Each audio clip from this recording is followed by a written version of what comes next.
नमस्कार।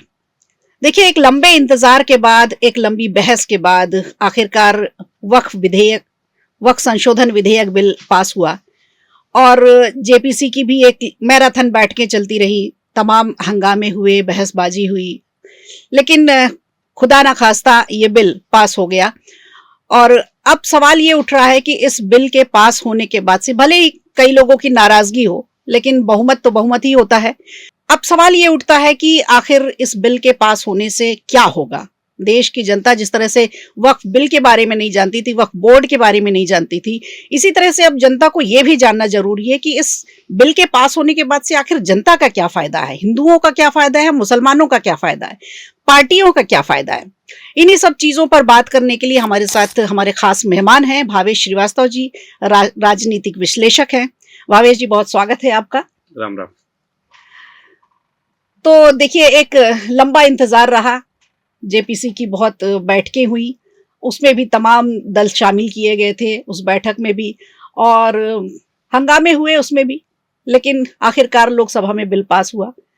और अब सवाल यही उठ रहा है, मेरा तो सवाल सबसे पहला ये होगा आपसे कि जो सहयोगी घटक दल हैं एनडीए में, जैसे जो सबसे बड़े दल हैं जेडीयू और टीडीपी, 12 और 16 सीटों के साथ में 5 सीटें जो हैं चिराग पासवान की भी हैं, इनको बीजेपी ने कैसे मनाया?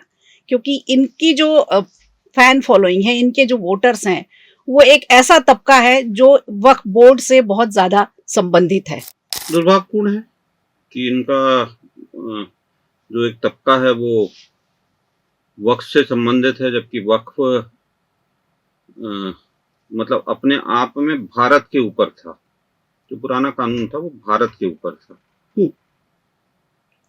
भारत के ऊपर जब मैं बोल रहा हूँ मतलब संविधान के ऊपर था, अपने संविधान के ऊपर। और ऐसे लोग जो इस्लाम को नहीं समझते,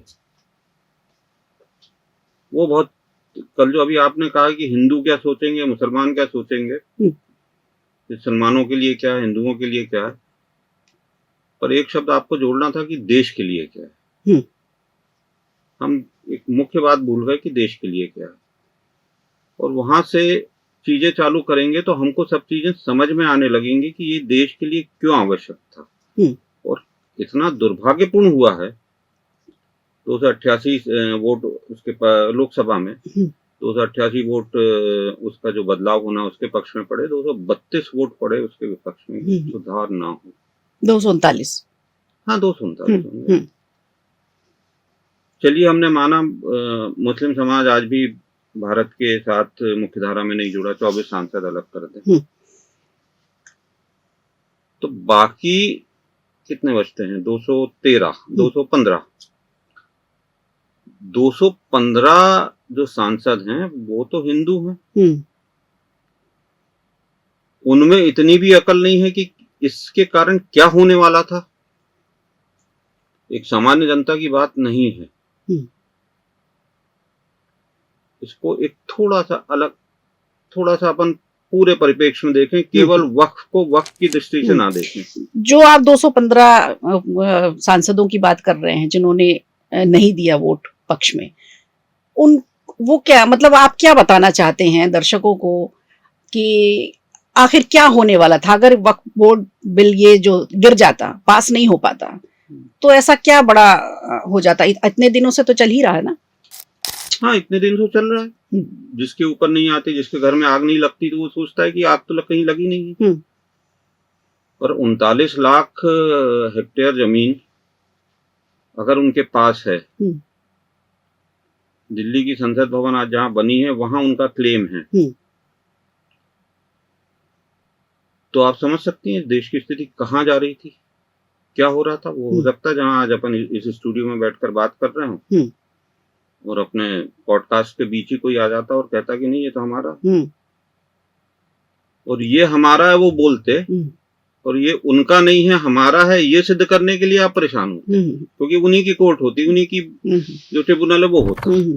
पूरा का पूरा गांव आ गया था, 1500 घरों का, उसमें भी दावा ठोक दिया था। केस पूरा समझिए, वो कोई एक रामचंद्रन या कोई सज्जन थे, कृषक थे, उनको अपनी बेटी का विवाह करना,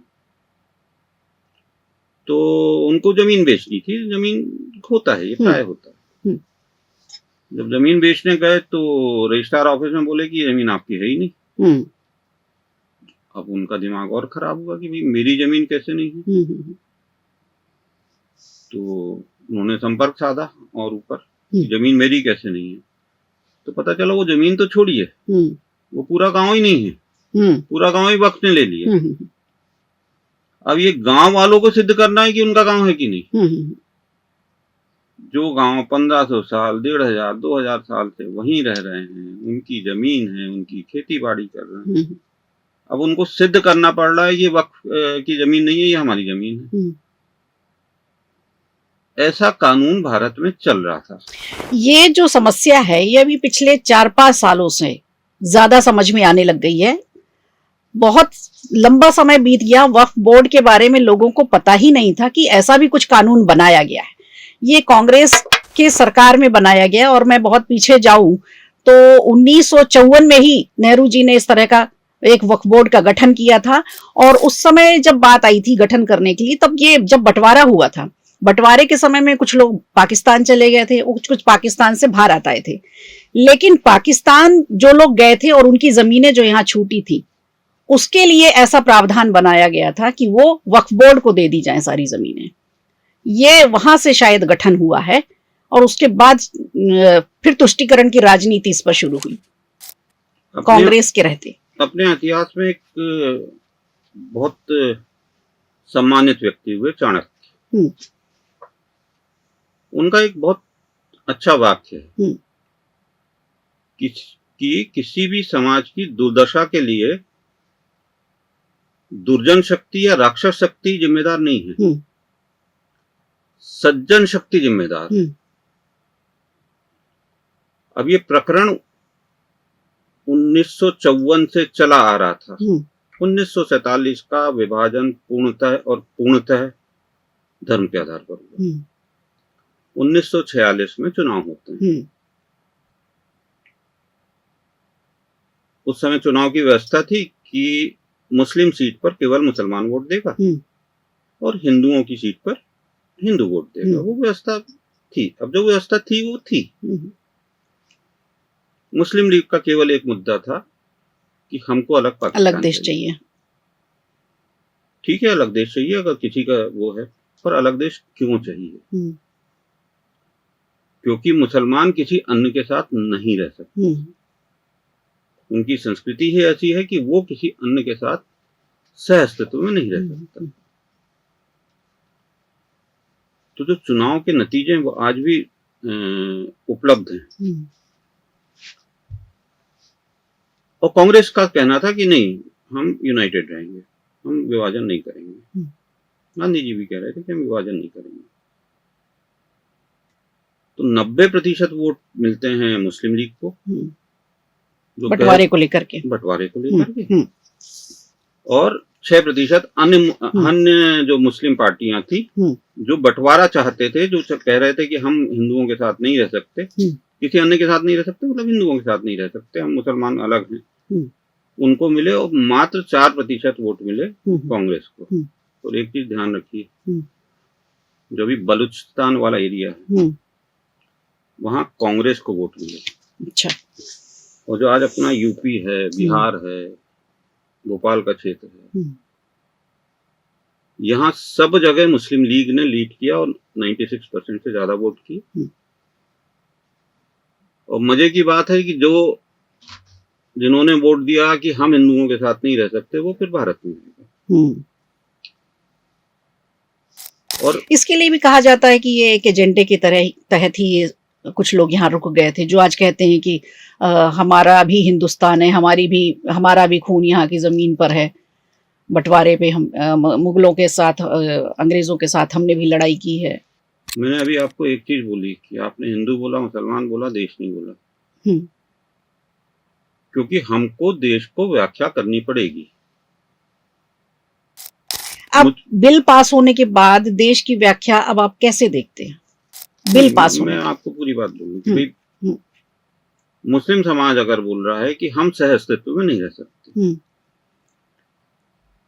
आप किसी को पूजा करती हैं, आपकी पूजा पद्धति जो भी है, मेरी पूजा पद्धति अलग हो सकती है, मेरी मान्यताएं अलग हो सकती हैं, लेकिन हमको साथ रहना है। और एक पक्ष बोलता है कि हम साथ रह ही नहीं सकते, क्योंकि हमारी संस्कृति में ही ऐसा नहीं।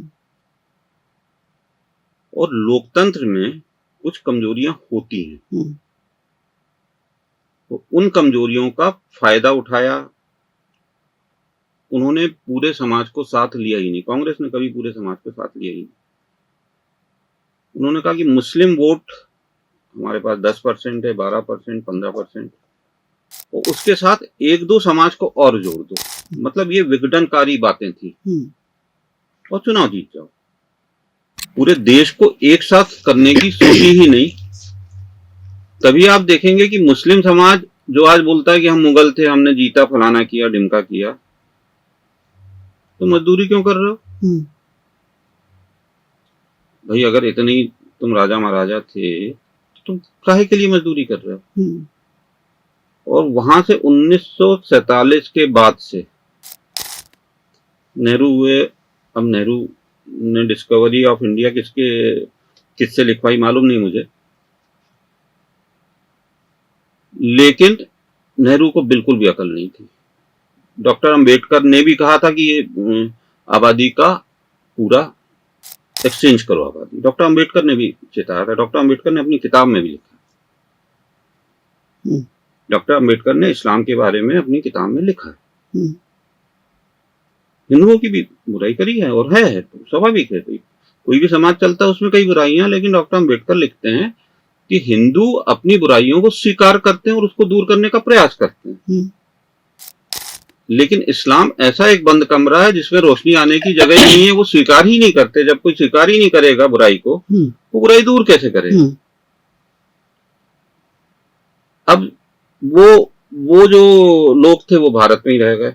अब इसको एक और तरीके से देखिए। मैंने एक बात आपसे बोली कि समाज को या देश को बर्बाद करने वाला दुर्जन शक्ति नहीं होती, सज्जन शक्ति होती है। और जिसको मैं अभी के शब्दों में बोलूं कि हमारा बुद्धिजीवी वर्ग, पत्रकार खासकर, इतनी बड़ी बात को राजनेता नहीं समझ पाए। ठीक, उनको चुनाव जीतना था, उन्होंने तो 10% इसके लिए, 15% इसके लिए, लेकिन इतनी बड़ी बात को पत्रकार, बुद्धिजीवी वर्ग अगर नहीं समझ पा रहा है तो फिर क्या कैसे चलेगा?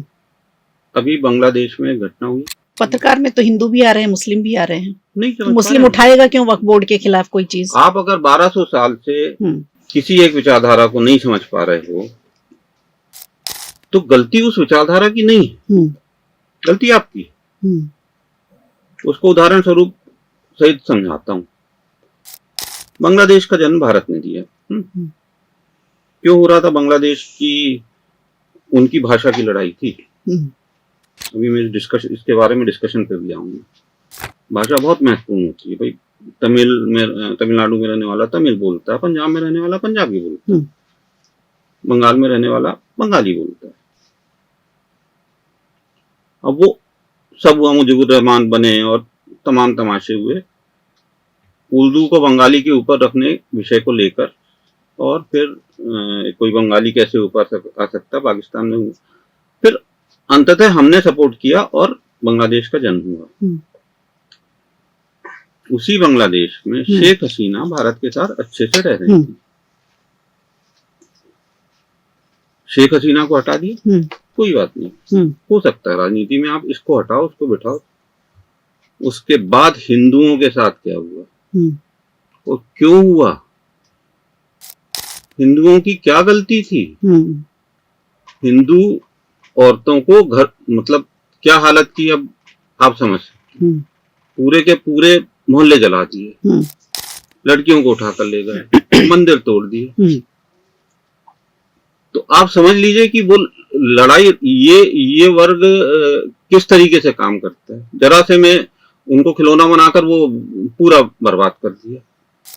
और इसके बारे में ज्यादा नैरेटिव हमारा पत्रकार वर्ग नहीं कर पाया। वो हिंदू भी हैं, तो मतलब मैंने कहा ना, 215 वोट अगर हिंदू दे रहे हैं तो आपको वो विचारधारा समझ में ही नहीं आ रही है, और उस विचारधारा को आपने कभी भारतीय ना, आपने भारतीय माना, वो अपने आप को भारतीय नहीं मान रहे। चलिए माना, ठीक, आपकी संस्कृति होगी कुछ, पर हम तो आपको भारतीय मान रहे, हम तो एक जैसा ट्रीट करें आपको। आपको अतिरिक्त शक्तियां क्यों दें? भाई क्यों दें? फिर वही बात आती है कि मुस्लिम पर्सनल लॉ बोर्ड बना, वक्फ बोर्ड बना, ये इस तरह की जब चीजें हो रही थी, तो जितना विरोध आज हो रहा है वक्फ बोर्ड संशोधन के लिए, जो संशोधन किया जा रहा है उसे खत्म नहीं किया जा रहा है, उस पर संशोधन किया जा रहा है। लेकिन जब ये चीजें बन रही थी तब हिंदू समाज या जो दूसरे विपक्ष था उस समय का, वो कहाँ था? कैसे बनने दिया गया कि एक वर्ग के लिए इतना असीमित अधिकार दे दिए उन लोगों को?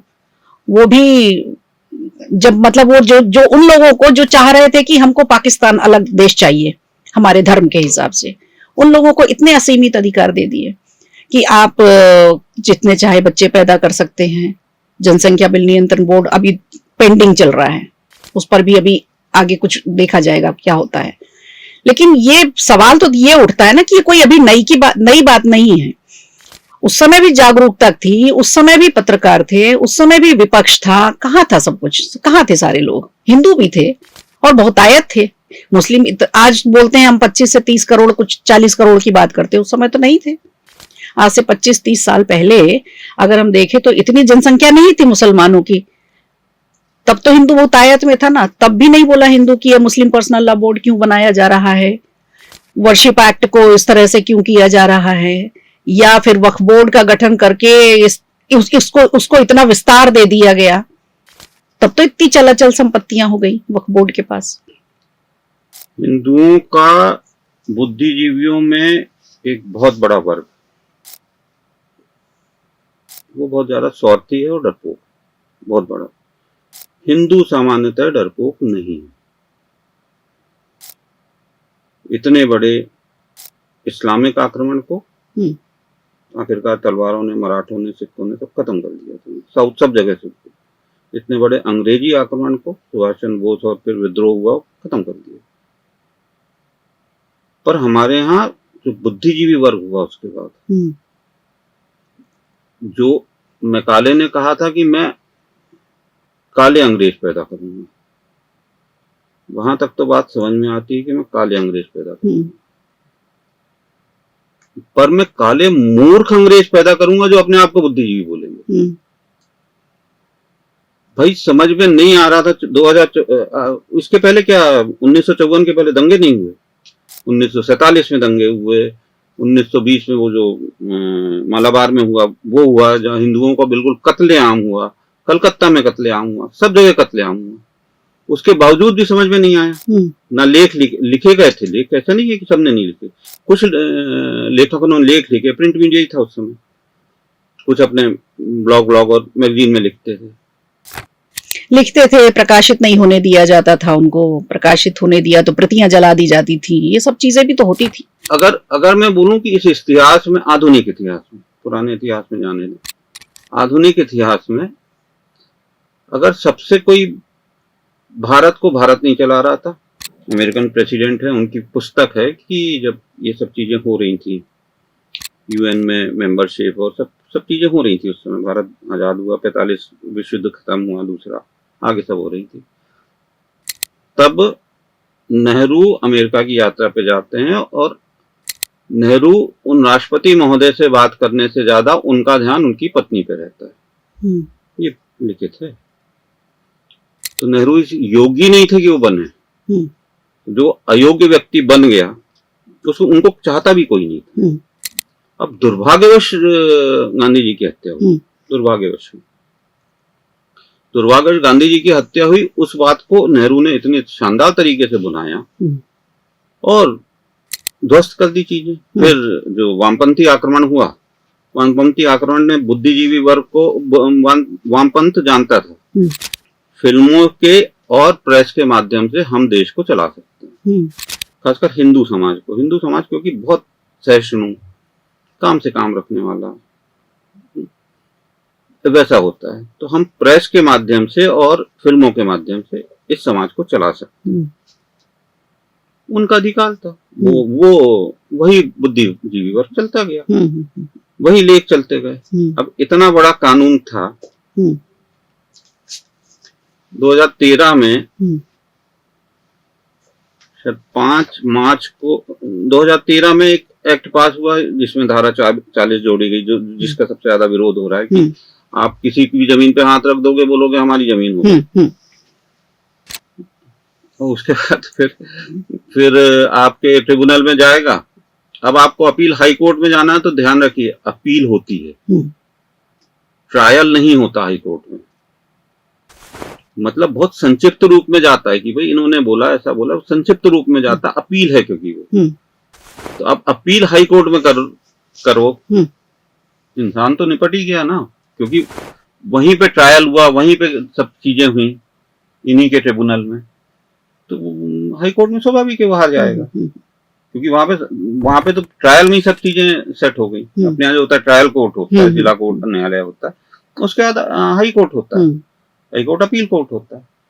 तो यहाँ तो ट्रिब्यूनल में ही सब चीजें हो जाती थी। तो ये सब चीजें जो होती रही, नेहरू ने, वामपंथ ने पूरा पत्रकार जगत को अपने में समेटा और फिल्मों के माध्यम से सब चीजें किया, सारे धर्म बराबर हैं, वो हम बिल्कुल स्वाभाविक है भाई। हम तो कह रहे हैं अच्छे इंसान बन जाओ, बिल्कुल अच्छे इंसान बन जाओ, लेकिन अच्छे इंसान बनने में आपकी कुछ मान्यताएं तो आड़े नहीं आ रही। आप समझिए, आपकी कुछ धर्म तो एक बिल बहुत अलग हो गया, आपकी कुछ जो ऐसी मान्यताएं हैं वो आड़े तो नहीं आ रही कि मैं कितना भी अच्छा बन जाऊं, पर आप बोलें कि आप माता रानी की पूजा क्यों नहीं करते, तो आप खराब हो। अरे भाई मैं अच्छा इंसान हूं लेकिन माता रानी की पूजा नहीं करता, खराब। तो ये प्रॉब्लम हो गई। बिहार के नेता हैं, उन्होंने बोला है कि यहाँ पर हिंदुओं को मुसलमानों के साथ रहने की आदत हो गई है, मुसलमानों को हिंदुओं के साथ रहने की आदत हो गई है।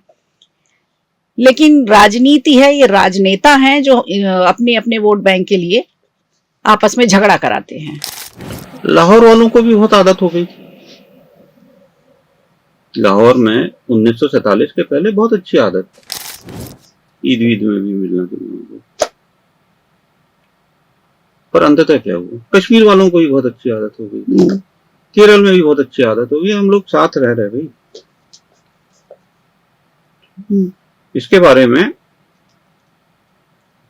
उनका एक इंटरव्यू है यूट्यूब पे, अभी है डॉक्टर आरिफ मोहम्मद खान, माननीय राज्यपाल हैं अभी, शायद बिहार के हैं, बिहार के राज्यपाल हैं इस समय, केरल के थे पहले, माननीय राज्यपाल हैं वो।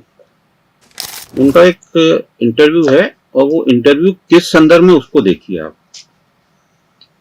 1986 में शाहबानो प्रकरण होता है, 86 का ही शायद या 87, इंदौर का ही प्रकरण है। एक 65 साल की महिला को 250 रुपए नहीं देना पड़े, वो वो महिला बेचारी कुछ नहीं करती थी, अब पढ़ी लिखी नहीं है, कुछ नहीं करती है, पति कमाता है, तो स्वाभाविक है कोर्ट ऑर्डर करेगी कि भाई खाना खर्चा तो दो, उसको भूखे थोड़ी मरेगी वो। लड़ते लड़ते सुप्रीम कोर्ट जाते हैं, और सुप्रीम कोर्ट में आदेश होता है कि आप दो उसको। उस समय राजीव गांधी, अब उनमें जो भी बोले, वो राजीव गांधी पलट देते हैं, आप सोचिए। पर उस समय मुस्लिम समाज की जो प्रतिक्रिया थी वो देखिए, एक बूढ़ी महिला को कहीं रोटी ना मिल जाए, वो पांव के नीचे दबी रहे, इसके लिए बड़ी बड़ी रैलियां, वो रैली मैंने भी देखी थी, मैं छोटा था, पढ़ता था, मैंने भी देखी वो रैली। वो बूढ़ी महिला को कहीं खाना ना मिल जाए, रोटी ना मिल जाए, तो उसके चक्कर में, मतलब पांव की जूती बनी रहे, बड़ी बड़ी रैलियां निकली।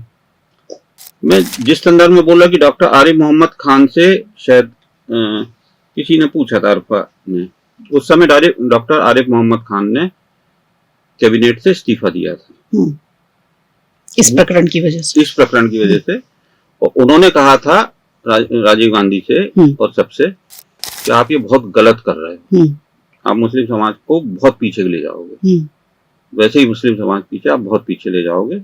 तो उनका जो यूट्यूब पे इंटरव्यू है, उसमें वो बोलते हैं कि जब मैंने चलती लोकसभा में बोला कि भाई मैं इस्तीफा दूंगा, तब एक कांग्रेसी वरिष्ठ नेता उनके कमरे में आए और बोले कि ये समाज अगर सीवेज में पड़े रहना चाहता है तो पड़े रहने दो। समाज कौन सा? मुसलमान, इस्लाम। मुसलमान समाज सीवेज में पड़े रहना चाहता है तो पड़े रहने दो, अपन काहे को चिंता करो, अपन तो अपनी राजनीति करो। ये ऑन रिकॉर्ड है।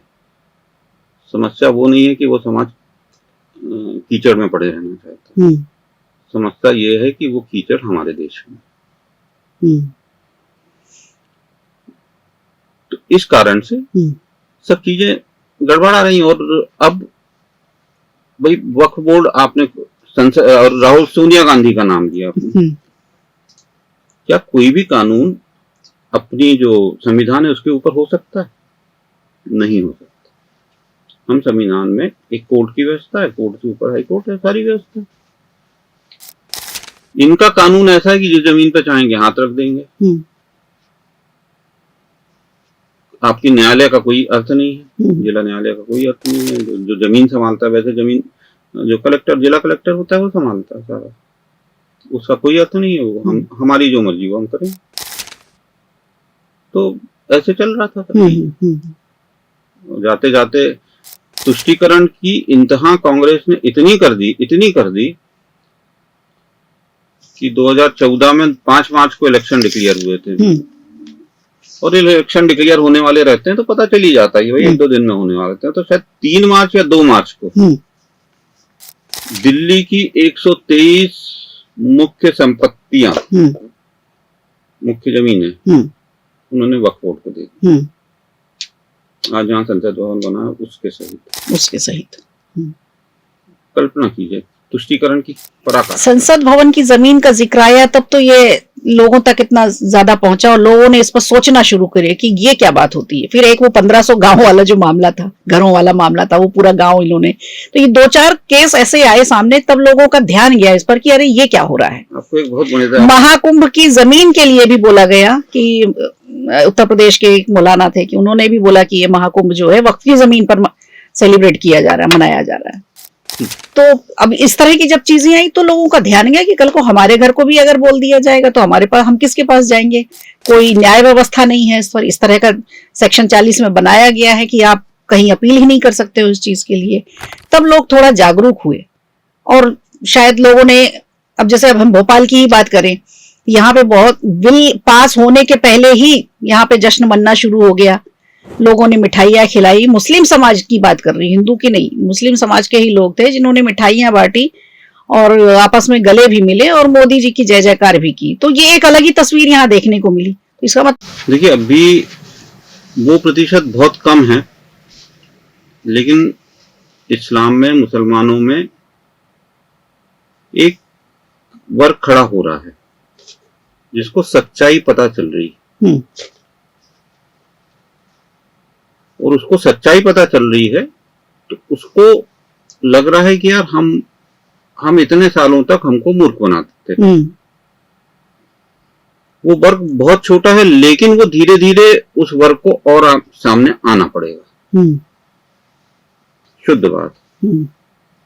और मेरा मुस्लिम बुद्धिजीवियों से, मुस्लिम समाज के पढ़े लिखे लोगों से कहना है कि आप डिसाइड कर लो, आप भारतीय हो या मुसलमान, या भारतीय मुसलमान। अगर भारतीय मुसलमान हो या मुसलमान हो और भारतीय हो, दोनों में अंतर हो गया। मुसलमान हो और भारतीय हो गए तो मतलब आपके लिए इस्लाम सबसे ऊपर हो गया। तो इस्लाम की सारी बुराइयां के साथ ही आप भारत को एक और पाकिस्तान बना दोगे। और भारतीय मुसलमान हो तो भारत हमेशा से एक प्रोग्रेसिव सोच, हिंदू समाज प्रोग्रेसिव सोच के साथ रहा है। हमारा समाज ने ही सारे परिवर्तन किए। तो आप डिसाइड कर लो। और हिंदुओं से भी मेरा बोलना है, हिंदुओं समाज के बुद्धिजीवी वर्ग से, वो खुलकर आकर सामने इन बातों को रखे। बाकी चीजें तो छोड़िए, अपने अगली पीढ़ी की तो चिंता कर लो। पाकिस्तान से साफ हो गए, बांग्लादेश से साफ हो गए, 22% से 7% पे आ गए, कश्मीर घाटी से साफ हो गए, केरल की कई जगह से साफ हो गए, कहां तक साफ होंगे? ये बात तो लोग समझते हैं, ऐसा नहीं है कि नहीं समझते हैं। जो हिंदू वर्ग है, पढ़ा लिखा वर्ग है, वो भी अच्छी तरह से समझता है कि ये कहां तक जा सकती हैं चीजें। और मुस्लिम वर्ग है वो भी समझता है कि कहां तक जा सकती है, जो पढ़ा लिखा वर्ग है। लेकिन ये स्टैंड नहीं उठाते हैं कभी भी। ना तो पढ़े लिखे मुसलमानों को आपने देखा होगा कि आगे आकर बात करते, या तो वो निचला तबका रहता है वो बात करता है, या फिर नेता बात करते हैं। यही कंडीशन हिंदुओं में भी, या तो हिंदुओं के नेता बात करते हैं, या फिर वो जो नारे लगाने और जुलूस निकालने वाले लोग रहते हैं, जिनको नेता ले जाते हैं अपने साथ, अपने पार्टी का कार्यकर्ता बना करके, सब घर बार छोड़ करके लोग पहुंच जाते हैं। तो देखने में यही आता है कि नुकसान अगर होता है तो फिर इसी तबके का होता है वर्तमान में। भविष्य की बात करें तो बहुत सारी चीजें और भी समझ में आती हैं। देखिए, आप जैसा बोल रहे हैं कि सबको समझ में आता है, तो मेरा उसके बारे में केवल एक ही बात बोलना है कि knowledge without implementation is a garbage. ज्ञान का जब तक आप उपयोग नहीं करते हो वो एक कचरा होता है, जो आपको बहुत ज्यादा एंग्जाइटी देता है, क्योंकि आप बहुत सोचते रहते हो कि अरे कश्मीर में से गायब हो गए। आप सोशल मीडिया पे, आप व्हाट्सएप पे बहुत सारी पोस्टें भी पढ़ोगे, लोग बिल्कुल, वो सोशल मीडिया वीर बोलता हूँ मैं उनको, वो भेजेंगे कि वहां इस्लाम, मुसलमानों ने ऐसा कर दिया वैसा कर दिया। अरे भाई, वो इस्लाम वैसा ही है, वो सऊदी अरब से वैसे ही निकला है। गजवाए हिंद, उसमें हदीस जोड़ी गई है, मूल हदीसों में से गजवाए हिंद नहीं है, जोड़ी गई है गुंडे बदमाशों लपाटों को इकट्ठा करने के लिए, भारत पर आक्रमण करने के लिए। वो वैसा ही है इस्लाम। आप क्या कर रहे हो, आप ये बताओ। आपने कभी अपने बच्चों को इस्लाम के बारे में जानकारी दी?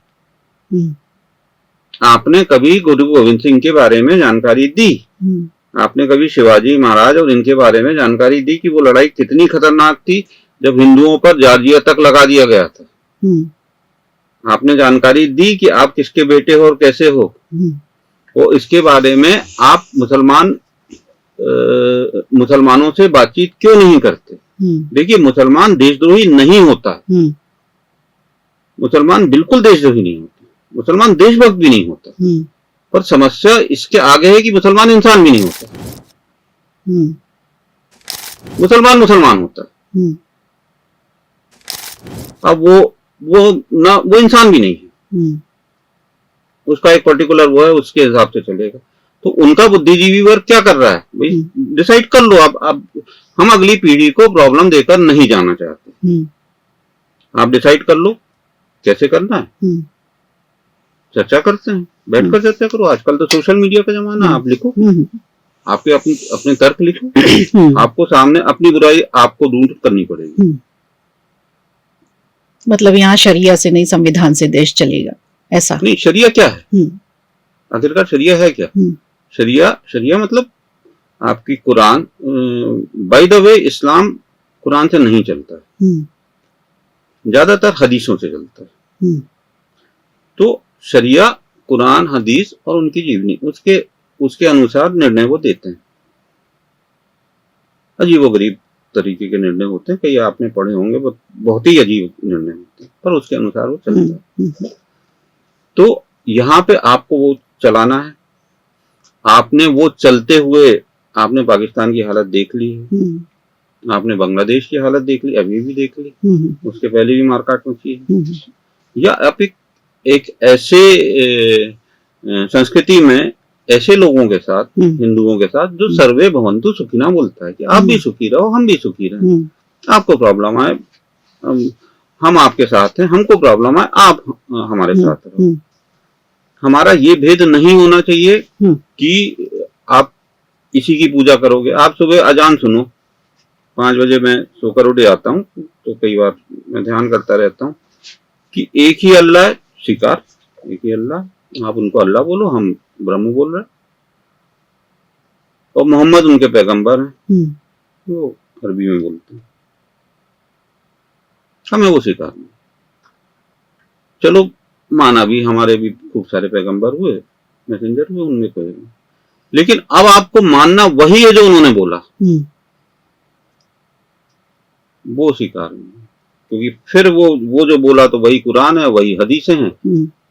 अब वही हदीसें और कुरान आप देख लो और समझ लो, तो आपको समझ में आ जाएगा कि जैसा तस्लीमा नसरीन ने बोला है कि ये जो दंगे हो रहे हैं, जो हिंदुओं के साथ लूटपाट हो रही है, हिंदू महिलाओं के साथ बलात्कार हो रहा है, यही वास्तविक इस्लाम है, ऐसा तस्लीमा नसरीन ने बोला है। और उनको भी देश निकाला दिया था, वो भी देश निकाला दिया, उन्होंने किताब लिखी है कि ऐसा उन्होंने देखा है।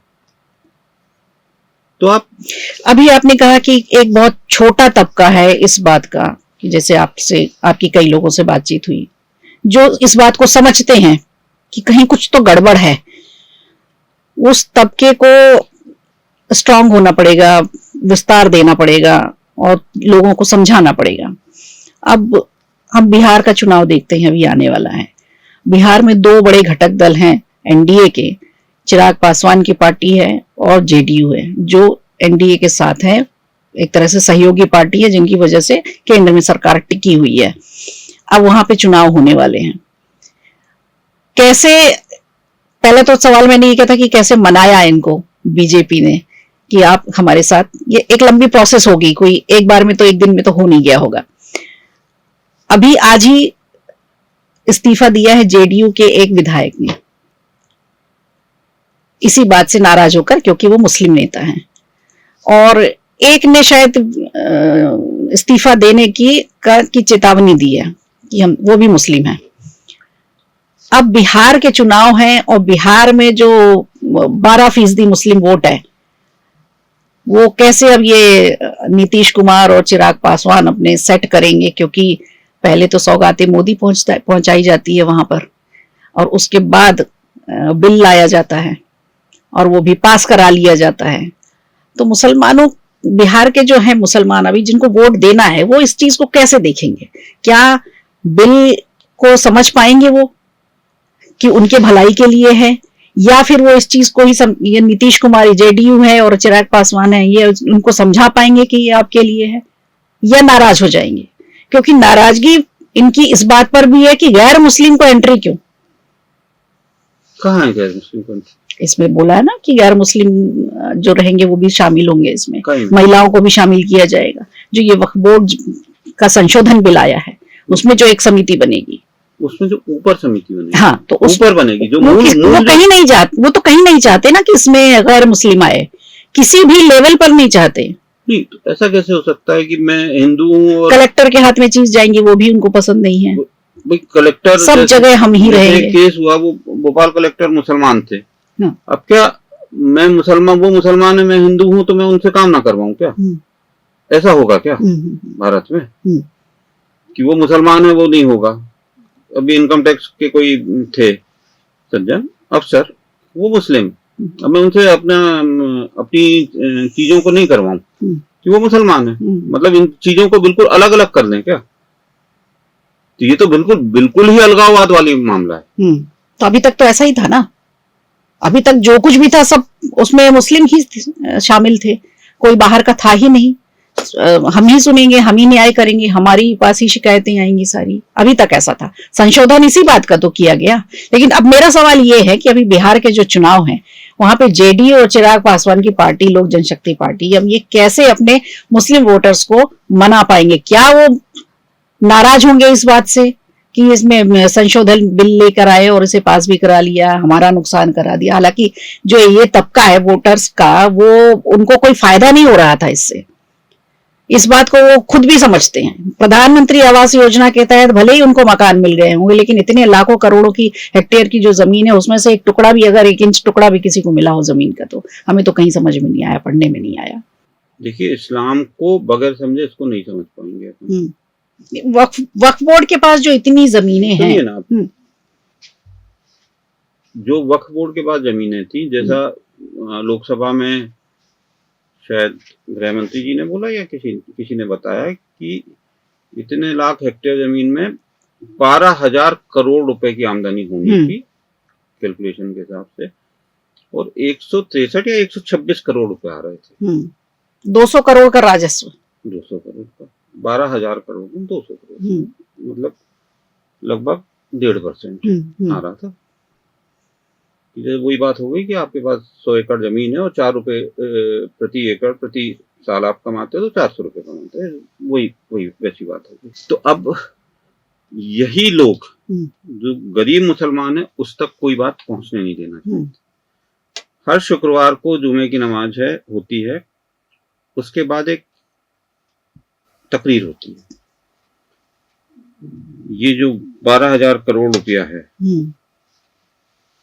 और इनकी जो दादागिरी है मौलाना, वो नीचे तक बातों को जाने ही नहीं देती। वो इसको ले जाएंगे, इसको ट्विस्ट करेंगे कि ये इस्लाम के विरुद्ध हुआ। एक नैरेटिव आखिरकार वो ये समझा पाने में सफल हो जाते हैं हर बार, क्योंकि उनका बाहरी आवरण इतना मजबूत है, उसको बाहरी आवरण को ना मोदी जी तोड़ पा रहे हैं ना कोई तोड़ पा रहा है। बाहरी आवरण इतना मजबूत कर रखा है उन्होंने, क्योंकि उसका कारण है, क्योंकि उनको मालूम है कि अंदर खोखला है सब। हम बाहर से किसी को तोड़ने ही नहीं देंगे, अगर कोई तोड़ने की कोशिश करेगा तो उसको मार देंगे, इतना ज्यादा हिंसक हो जाएंगे, आप प्रश्न नहीं पूछ पाओगे। तो ये सब चीजें होंगी, तो जो निचला वर्ग है, जिसको सबसे ज्यादा प्रधानमंत्री आवास योजना में मकान मिल रहे हैं, सबसे ज्यादा योजनाओं का लाभ मिल रहा है, उन योजनाओं का लाभ मिलते हुए भी वो शुक्रवार को जो तकरीर होती है और उनका जो कंट्रोल है, वो कंट्रोल होने के कारण एंटी मोदी सब हो जाएंगे, एंटी भाजपा हो जाएंगे, क्योंकि भाजपा टोटलिटी की बात कर रही है। भाई आप मुसलमान हो मतलब अलग नहीं हो, आप इसी देश के वासी हो। लेकिन उनके जो मौलाना है वो तो एक दूसरी दुनिया में जी रहे ना, एक तो उनको फायदा हो रहा है फाइनेंशियली और हर तरीके से, दूसरा वो गज़वाए हिंद की एक योजना लेकर बैठे हुए हैं। तो वो दोनों तरीके से चीजें हो रही हैं। तो अब ये 12% वोट जो चिराग पासवान के हैं या जेडीयू के हैं, मुसलमानों के 12% वोट जो इनकी कॉन्स्टिट्यूंसी में आएंगे, तो अगर वो 12% एक तरफ जाते हैं तो हिंदुओं को बहुत सीरियसली सोचना पड़ेगा, उनको एक तरफ जाना पड़ेगा, क्योंकि लोकतंत्र मुंडी गिनने का काम है। जिसके वोट ज्यादा हुए उसके वोट, क्योंकि अगर अपना अस्तित्व बचाना है, हम तो जी लेंगे, हमारे बच्चों का, हमारे नाती पोतों का अस्तित्व बचाना है, तो हमको भी फिर उसी तरीके से काम करना पड़ेगा। तो ये तो एनडीए के घटक हैं, सरकार एनडीए की है और एनडीए की सरकार ही ये बिल पास करा पाई है। तो अब उम्मीद यही जताई जा रही है, उम्मीद हम सब भी यही लगा रहे हैं कि जो बिल संशोधन किया गया है, जो अभी तक चीजें थी जो निचले तबके तक नहीं पहुंच पा रही थी, अब इस संशोधन के बाद उन तक पहुंचेंगी। तो क्या सरकार अब इस पे काम कर पाएगी, अपने उन तक ये चीजें पहुंचा पाएगी? उनकी जमीनों, जो लाखों करोड़ों की जमीनें हैं, कई हेक्टेयर की जमीनें हैं, इन पर उनके लिए आवास, उनके लिए अस्पताल, उनके लिए स्कूल जो अभी तक नहीं बन पाया वक्फ बोर्ड के रहते हुए, तो अब क्या उन जमीनों का क्या होगा? क्या इनको सब चीजें मिल पाएंगी? क्या मतलब सरकार की स्ट्रेटेजी होगी इस पर आगे? मैंने मस्जिद के बाहर बोर्ड लगे देखे कि फलाने फिरके की मस्जिद है, कोई अन्य फिरके वाला इसमें प्रवेश ना करे। ऐसा बोर्ड लगा हुआ देखा, आपने भी देखा होगा, एक सामान्य बात है। जब ये बिल आएगा तो इसमें सब लोग वहां अंदर आएंगे, क्योंकि उनके डिफरेंसेस इतने ज्यादा हैं। मैंने आपसे भी एक बात बोली कि वो इस्लाम की बाहरी आवरण को तोड़ने नहीं देना चाहते, क्योंकि अंदर से इस्लाम खोखला है। तो जैसे ये बिल आएगा, वो सब लोग इकट्ठे होंगे तो चीजें टूटेंगी।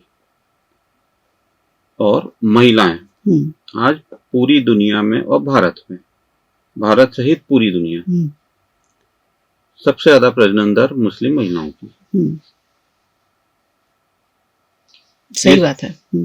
ये सब होते हुए भी वहां तक लोगों को सही जानकारी मिले और वो इस्लाम से पीड़ित हैं,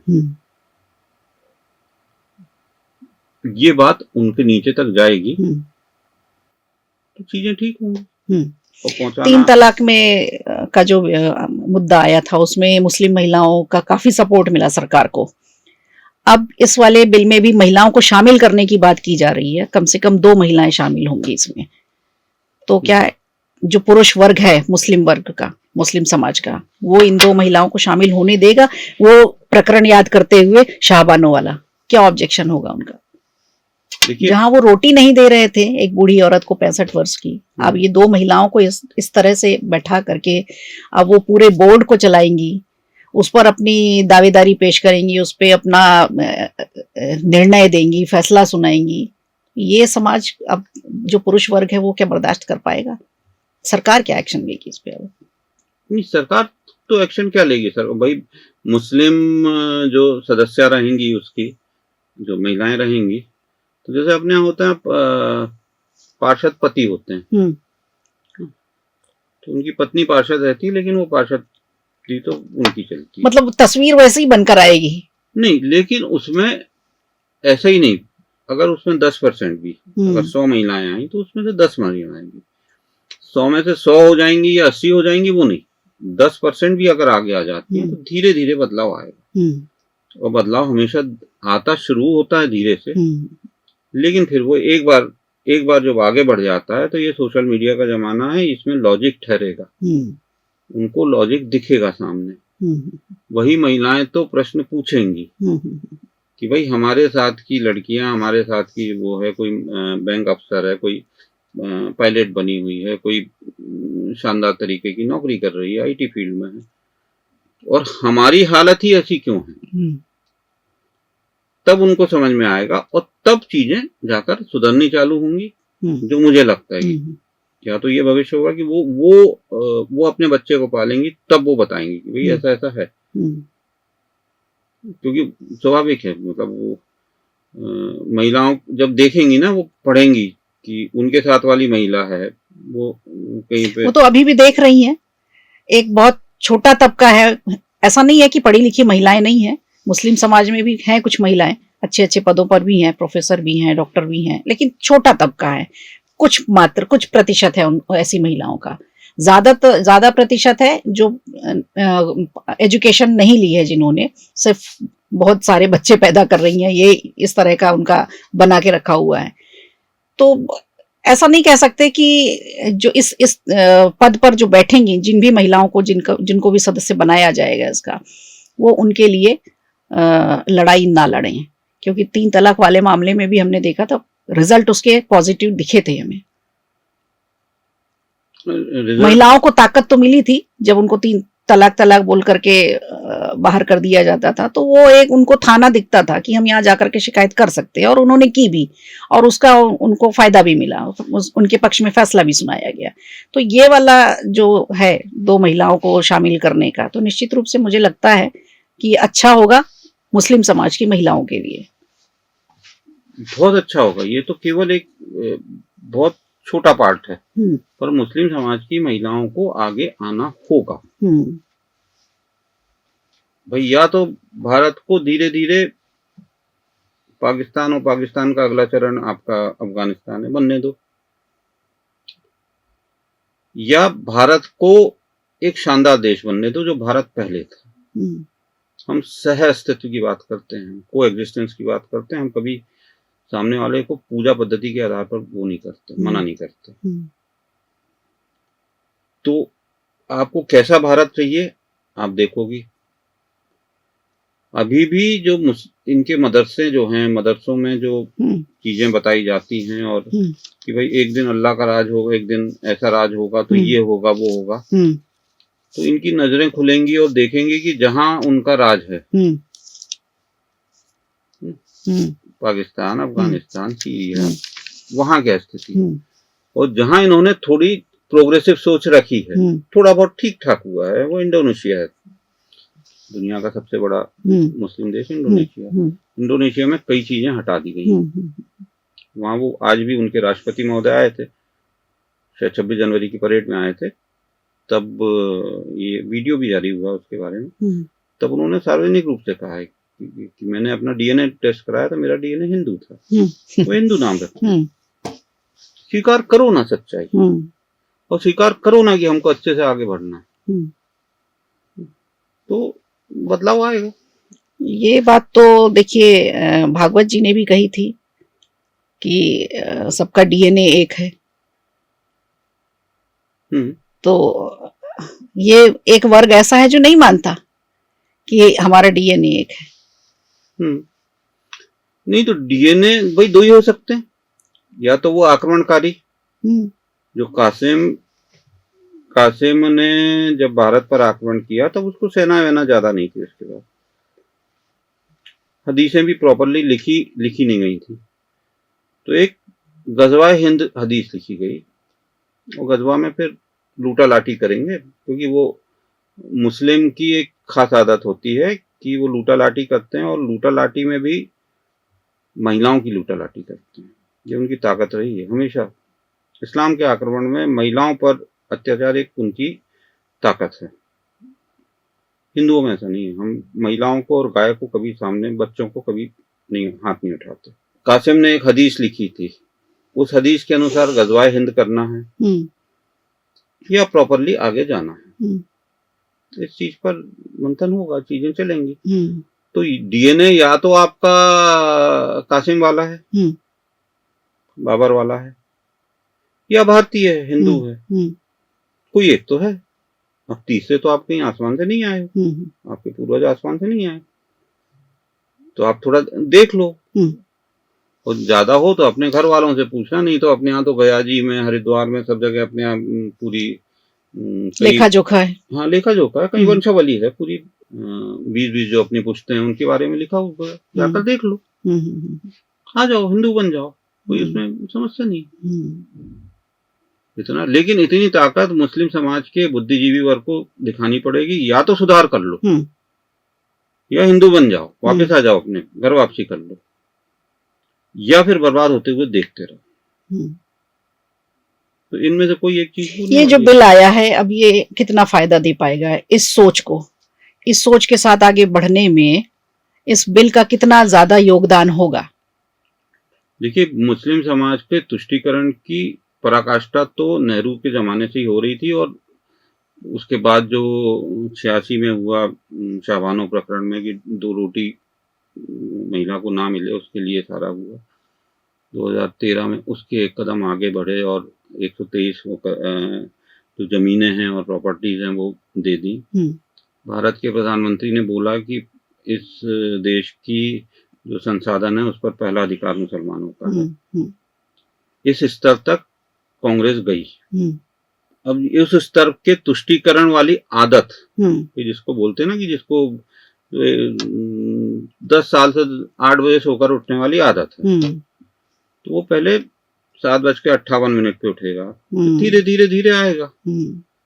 तो जो 8 बजे तक सोता रहे, उसमें जो जिसका फायदा है वो इसका विरोध करेंगे कि नहीं 7 बजे उठने से फायदा होता है, तो वो विरोध करेंगे। तो वो धीरे धीरे धीरे आएगा, या फिर भारत का भविष्य बहुत बुरा होने वाला है, कोई एक चीज होगी। नहीं तो इसमें फायदा दिख रहा है आपको मुस्लिम तबके का? हाँ। जो गरीब तबका है उसमें सरकार जो है ये समझाने में कामयाब हो जाएगी लोगों को कि नहीं, अब ये जो जमीनें हैं, चल संपत्ति जो वक्फ बोर्ड के तहत थी, जो न्याय नहीं मिल पा रहा था, उसमें कई सारे मुसलमान भी थे। ऐसा नहीं है कि सिर्फ हिंदुओं की संपत्ति पर ही दावा पेश करते थे, हिंदू मुसलमानों की भी बहुत सारी संपत्तियां थी उसमें, वो बड़े बड़े रईस हैं उसमें। ये जो कितने 32,000 केस पेंडिंग है, उसमें से शायद 14,000 केसेस मुसलमानों के। ये लोकसभा में आकर कहीं पे ये फिगर दिया है उन्होंने, उनके केसेस पेंडिंग है, उन्होंने केस कर रखे, उनकी जमीन भी इन्होंने कब्जा की। तो अब जो फर्क आएगा वाली बात जो आप बोल रही ना, कि जब वो मौलाना वर्ग, भाई मौलाना वर्ग को भी कोई ना कोई फाइनेंस तो करते ही है, तो ये अब देख ही रहे कहाँ से फाइनेंस आ रहा, और भी सोचते थे उनके छुटकारे से निकलेंगे धीरे धीरे।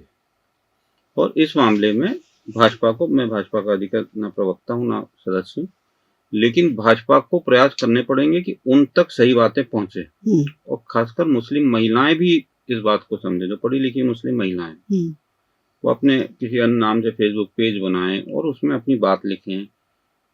अगर उनको डर लग रहा हो, अपनी वहीं जो पढ़ी लिखी अनपढ़ जो महिलाएं जिनका शोषण हो रहा है मुस्लिम महिलाओं का, उनके बारे में जाकर बात करें, उन्हीं को आगे पढ़ना पड़ेगा। अन्यथा मतलब मेरे को विश्वास है कि वो करेंगी। भाई पढ़ लिख रहे हो, उनको समझ में आएगा कि आखिरकार भाई ये क्यों हो रहा है, और इसका फायदा अगर हमको हो रहा है, मुस्लिम महिलाओं को हो रहा है, तो अच्छी बात है, हो रहा है। वो भी भारत के अंग बन जाएंगे धीरे धीरे। अभी तक तो आज वो अंग ही नहीं बने ना, वो केवल एक वोट है बस, उसके आगे उनकी कोई गिनती कांग्रेस ने रखी नहीं। तो कांग्रेस ने को भी देश से मतलब नहीं, मतलब वो बड़ी अजीब सी स्थिति हो गई थी। उनको उन्होंने कभी इंसान नहीं समझा, वोट समझा। कांग्रेस को देश से कोई मतलब नहीं, उनको सत्ता से मतलब है। तो बड़ी अजीब सी स्थिति कि भाई इनको करो, जैसे बिहार में MY चलता है, मुस्लिम यादव, यूपी में भी चलता है, ये MY कर लो, एक वर्ग को कर लो आप 10-12%, 12-15% और आपके किसी अन्य समाज को कर लो, 10-1% वोट आपको वो मूर्ख हिंदू समाज दे ही देगा। हो गए आप मल्टी पार्टी सिस्टम में जीतने के लायक हो गए। चलिए, बहुत अच्छा लगा आपसे बातचीत करके, तमाम विषयों पर आपसे खुलकर बातचीत हुई। और ये इस बिल के आने के बाद से अब क्या क्या चीजें होंगी आगे चल के, ये देखने वाली बात होगी। तो भावेश जी का बहुत बहुत धन्यवाद, हमारे लिए समय निकाला, हमारे दर्शकों के लिए समय निकाला आपने।